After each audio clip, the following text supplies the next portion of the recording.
ফাঁসির প্রান্তর থেকে 260 বছর পরে হলো নতুন করে এই দেশের মানুষ আবার জাগবে, আবার প্রতিবাদ করবে। যদি মনে করে থাকেন পুলিশের গাড়ি দিয়ে, ভেহিকেল দিয়ে, কানন দিয়ে, র্যাবের গুম খুনের ইতিহাস জমা করে, বিডিআর দিয়ে, সেনাবাহিনী দিয়ে বাংলাদেশের 20 কোটি মানুষের স্বাধীনতার সম্ভাবনা আকাঙ্ক্ষাকে হত্যা করবেন, বোকার স্বর্গে বাস করছেন, বাংলাদেশের মানুষকে চেনেন নাই।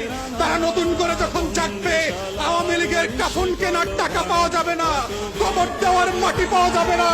সেই দিন আসতেছে, সেই দিনের প্রস্তুতি নেন। ফেরাউনদের লাশ কোন নদী থেকে ডুবুরিকে দিয়ে উঠানো হয় নাই। এই ফেরাউনদের লাশও বাংলাদেশের মানুষ ডুবুরি দিয়ে উঠাবে না, কোন হুজুর জানাজা পড়বে না, কোন কবর এই লাশ নেবে না। সেই দিনের অপেক্ষায় বাংলাদেশের 20 কোটি মানুষ। আমরা বারবার বলছি, আইয়ুব খান রাজতন্ত্র আমরা মানি নাই, ইয়াহিয়া খানের রাজতন্ত্র আমরা মানি নাই, শেখ পরিবারের রাজতন্ত্র মানি না, মানছি না এবং মানব না।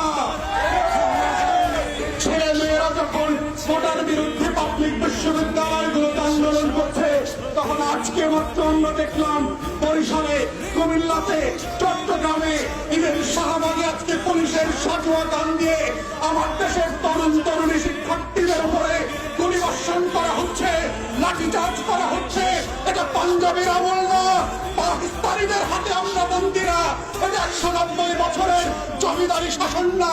যদি কেউ মনে করে থাকে বাংলাদেশে এখনো জমিদারের শাসন চলছে, ব্রিটিশ বেনিয়ারা বাংলাদেশ দখল করে রেখেছে, আমরা প্রত্যাখ্যান করছি এবং বলে রাখছি, বাংলাদেশে গণতন্ত্রের যে লড়াই হয়েছে, সেই রক্ত দিয়ে মুক্তিযোদ্ধারা বাংলাদেশ স্বাধীন করেছে, সেই বাংলাদেশ আমরা ফেরত আনবই আনবো। কোটা থাকবে না, ইদার শেখ পরিবার, হাসিনা থাকবে, না হয় বাংলাদেশের 20 কোটি মানুষ থাকবে।